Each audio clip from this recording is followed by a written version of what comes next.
In this guide, I'm going to show you how to fix missing Instagram features 2026. Before we get into this guide, make sure to like the video and subscribe to the channel with all notifications on. It really does help with the channel and it lets us know that you want more content like this. We'd greatly appreciate it. And if at any point throughout this guide you did have any questions, just ask them down in the comment section below and we can help you out further. I'm going to be doing my best to reply to every single comment down there. Now, first things first, we're going to run through some troubleshooting.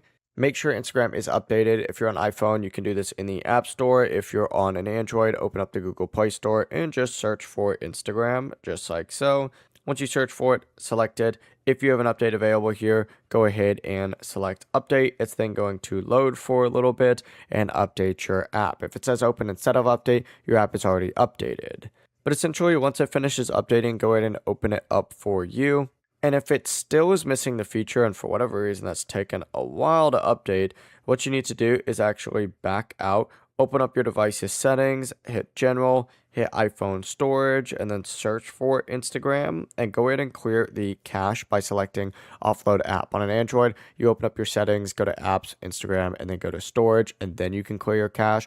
And it's the same thing, but this is going to remove any temporary app files and can fix bugs and give you new features or whatnot that you might be missing. If it's still missing, the chances are the feature just is not available for your account yet, so just keep that in mind. Before you leave this guide, make sure to like the video and subscribe to the channel with all notifications on. It really does help the channel and it lets us know that you want more content like this. We'd greatly appreciate it. And if at any point throughout this guide you did have any questions, once again, ask them down in the comment section below and we can help you out further. I'm going to be doing my best to reply to every single comment down there. Have a great rest of your day though. Peace.